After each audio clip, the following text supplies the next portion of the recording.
All right, there's a new rescue plan for the nation's struggling banks. It's in the works and could be unveiled as soon as Monday. The latest we understand might be Tuesday. Treasury Secretary Timothy Geithner is expected to roll out a blueprint that would remove toxic assets from the balance sheets of the banks.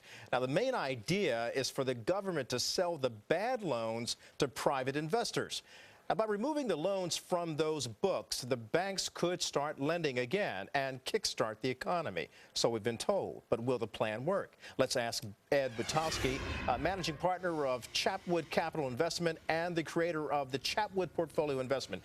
Ed, thanks for joining us this afternoon. What say you about this, even though we haven't seen the true plan in its specificity, but Right. What do you think about what we're hearing about going to a private sector and public-funded takeover of the toxic assets? Well, Kelly, I think you bring up, actually an excellent point right off the bat.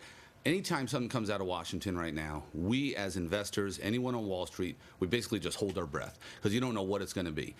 As I've looked at this, and it's all the information is new, I don't really have that big of a problem with this. I think we have ourselves in a really bad problem, bad situation, and we need to solve it. So what this plan does is basically saying, let's take $1 trillion, which is a lot of money, obviously, a huge amount of money, but let's create a partnership because somehow we have to unglue those troubled assets and mortgages that are sitting on the books of these banks. So the idea here is that they would take 85% of whatever the value of these assets are, and I'll get back to that, and there would be a non-recourse loan.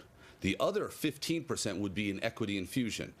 80% of that equity would come from the government, 20% would come from the private sector. So basically, it would be allowing individuals and banks and companies to go out and buy these assets, these troubled assets, by only putting up about 3% of equity.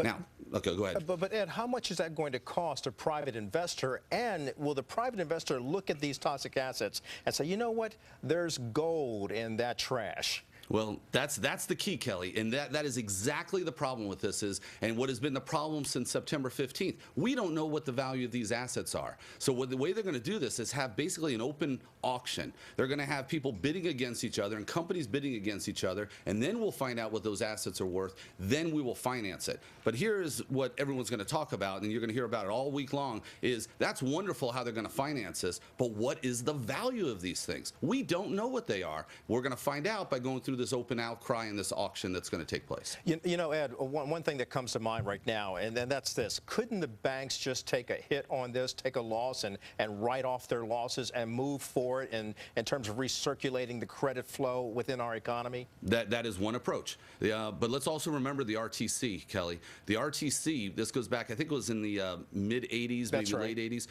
That ended up being, I don't want to, a lot of people made a tremendous amount of money during that RTC. This is very similar to the RTC, but just much, much bigger. Okay, Ed, thanks for sharing that with us. We're going to find out Monday or Tuesday at the latest from Treasury Secretary Timothy Geithner unveiling that plan that you've talked about, buying up those toxic assets from the banks. And a lot of people on Wall Street are waiting to see what that plan will look like. Thank you, sir. Absolutely. Thank you. All right. High above the earth.